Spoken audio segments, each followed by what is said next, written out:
வணக்கம் ஃப்ரெண்ட்ஸ், வாங்க நம்ம திரு கிச்சனுக்கு போகலாம். எனக்கும் என்னோடய வீடியோத்துக்கும் சப்போர்ட் பண்ணுற எல்லாருக்குமே ரொம்ப ரொம்ப நன்றி. இன்றைக்கி நம்ம வீடியோவில் ஒரு யூஸ்ஃபுல்லான சம்மர் ஸ்பெஷல் ஹெல்த்தி ட்ரிங்க் தான் பார்க்க போகிறோம். அதுக்கு முன்னாடி நான் ஏதாவது ஒரு வீடியோ போட்டுடலாம் அப்படின்னு நினைப்பேன். ஆனாலும் என்னோடய வீடியோவில் ஏதாவது ஒரு யூஸ்ஃபுல் விஷயத்தை வியூவர்ஸும் சப்ஸ்கிரைபரும் தெரிஞ்சுக்கணுன்றதுக்காக தான் ஒவ்வொரு வீடியோவிலையும் நான் ஏதாவது ஒரு யூஸ்ஃபுல்லான டிப்ஸை போடுறேன். இன்றைக்கி நம்ம பண்ண போகிற ட்ரிங்க்குக்கு காய்கறி பார்த்திங்கன்னா கேரட்டில் பீட்டா கரோட்டீன் லூட்டின் அப்படின்ற ஒரு நார்ச்சத்து இருக்குது. இது பார்த்திங்கன்னா நம்ம கண்ணுக்கு ரொம்பவே நல்லதுங்க. வியூவர்ஸ்க்கு டவுட் வரும், டெய்லி பச்சையாகவே எடுத்துக்கலாமே, எதுக்காக ஜூஸ் போட்டு குடிக்கணும் அப்படின்னா, ஜூஸ் போட்டு குடிக்கிறதுல பார்த்திங்க அப்படின்னா ஒரு கப் கேரட் ஜூஸில் 236 கிராம் இருக்குங்க நார்ச்சத்து. அந்த கேரட் ஜூஸை நம்ம சாப்பிட்டோன்னா 3 கேரட் சாப்பிட்டதுக்கு உண்டான சத்து நமக்கு கிடச்சிடுங்க. அப்புறம் என்னங்க, சம்மர் ஸ்பெஷல் அழகாக ட்ரிங்க்கு ரெடி பண்ணி வீட்லேயே நம்ம சாப்பிட ஆரம்பிச்சிடலாங்க. முக்கியமாக வியூவர்ஸ் சப்ஸ்கிரைபர்ஸ் புதுசாக வியூ பண்ணுறவங்க எல்லாருக்குமே ரெடிமேடாக ஆர்டிஃபிஷியலாக கூல்ட்ரிங்க்ஸ் எல்லாத்தையும் ஒதுக்கி வச்சுட்டு வீட்லேயே ஈஸியாக ஹெல்த்தியாக ஹைஜீனிக்காக ஒரு கேரட் கீரை தயார் பண்ணிடலாங்க. தயார் பண்ணிவிட்டு ஃப்ரிட்ஜில் வச்சு சாப்பிட்லாம். வாங்க.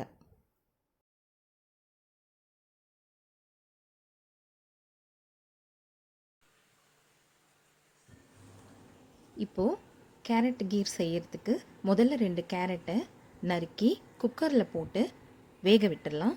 2 விசில் வந்ததுக்கப்புறமா இறக்கலாம்.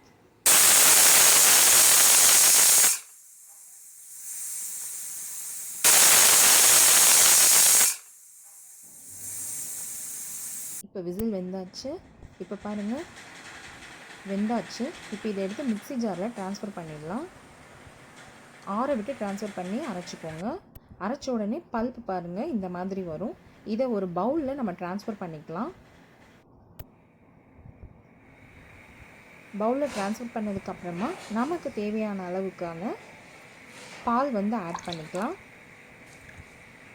இந்த பால் பார்த்திங்கன்னா காய்ச்சி ஆற வச்சு ஃப்ரிட்ஜில் வச்சுருக்கிற பால் தான் நான் ஆட் பண்ணுறேன்.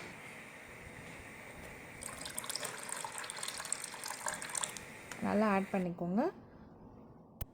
அப்புறம் கலந்து விட்டுக்கோங்க. அதுக்கப்புறம் சுகர், நமக்கு தேவையான அளவுக்கான சுகரை ஆட் பண்ணிக்கோங்க. நான் ஒரு 3 டேபிள் ஸ்பூன் போடுறேன். நல்லா போட்டு கலக்கி விட்டுடுங்க. அப்புறம் ரெஃப்ரிஜரேட் பண்ணிவிடுங்க, ஃப்ரிட்ஜில் வச்சுடுங்க.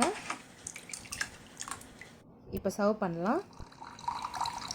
கேரட் கீர் இப்போ லாக்டவுனில் வீட்டில் வேலை பார்க்குறாங்க இல்லைங்களா, லேப்டாப் முன்னாடி, அவங்களுக்கு இந்த மாதிரி நம்ம செஞ்சு கொடுத்தோம் அப்படின்னா கண் பார்வைக்கு ரொம்ப யூஸ்ஃபுல்லாக இருக்கும். அதனால் எல்லாருமே கேரட் கீர் வீட்டில் செஞ்சு பாருங்கள். உங்களுக்கு என்னோடய வீடியோ பிடிச்சிருந்ததுன்னா லைக் பண்ணுங்கள், ஃப்ரெண்ட்ஸ்க்கு ஷேர் பண்ணுங்கள், சப்ஸ்கிரைப் பண்ணுங்கள், பெல் பட்டனை கிளிக் பண்ணிக்கோங்க, கமெண்ட் பண்ணுங்கள். தேங்க்யூ. இன்னொரு வீடியோவில் சீக்கிரமாகவே பார்க்கலாம்.